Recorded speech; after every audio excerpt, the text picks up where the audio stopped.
नमस्कार, मैं कनिष्का अग्रवाल और आप देख रहे हैं विजडम न्यूज। G20 की कश्मीरी बैठक के बारे में हर कोई बात कर रहा है। 17 देशों ने इस बैठक में आगमन किया तो वहीं कईयों ने दिल से तैयारियों की सराहना की। पर बात तो वही है, जहां 4 लोग जब तक बुराई ना करें सभा कैसे बन सकती है। उस काम को पूरा करने की जिम्मेदारी इस बार पाकिस्तान ने पूरी करी है।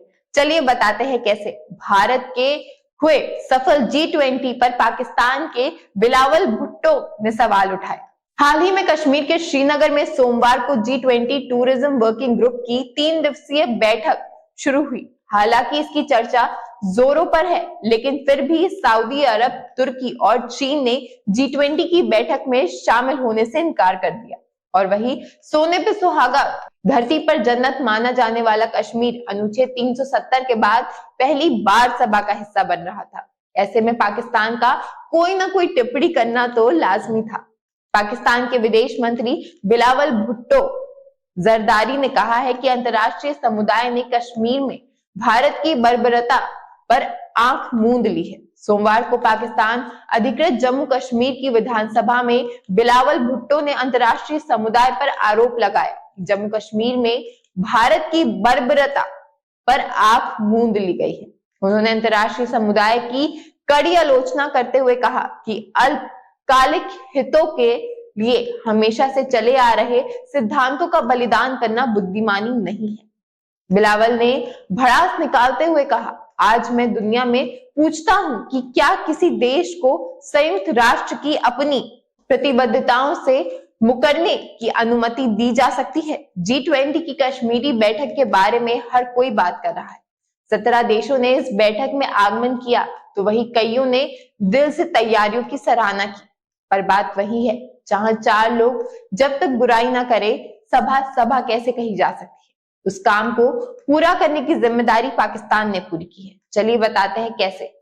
अल्पकालिक हितों के लिए हमेशा से चले आ रहे सिद्धांतों का बलिदान करना बुद्धिमानी नहीं है। बिलावल ने भड़ास निकालते हुए कहा, आज मैं दुनिया से पूछता हूं कि क्या किसी देश को संयुक्त राष्ट्र की अपनी प्रतिबद्धताओं से मुकरने की अनुमति दी जा सकती है।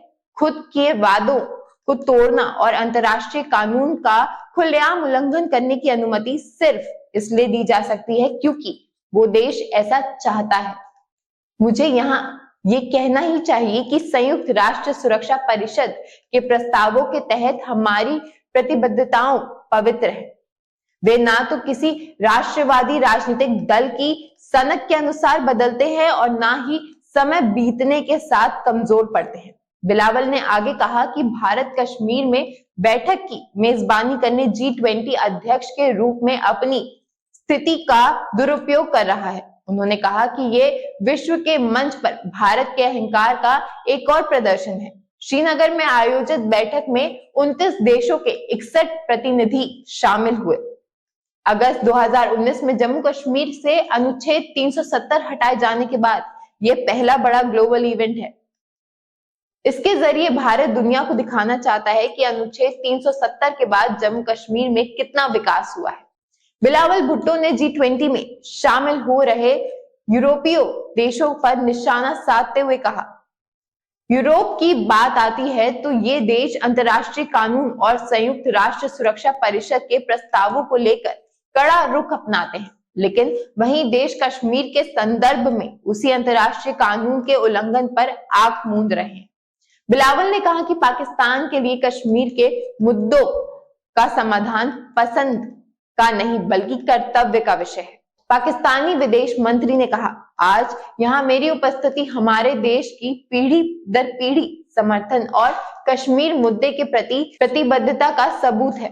उन्होंने कहा कि पाकिस्तानी भारत सहित अपने सभी पड़ोसियों के साथ अच्छे संबंध चाहता है, लेकिन इस तरह के विवादों के बीच ये संबंध स्थापित नहीं हो सकते। बिलावल ने कहा कि भारत शत्रुतापूर्ण रवैया रखता है और बातचीत के लिए उसे ही पहल करनी चाहिए।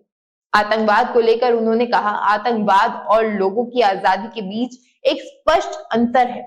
आतंकवाद को कश्मीरी लोगों को उनके मौलिक अधिकार और उनकी मौलिक स्वतंत्रता से वंचित करने के बहाने के रूप में इस्तेमाल नहीं किया जा सकता है और ना ही किया जाना चाहिए।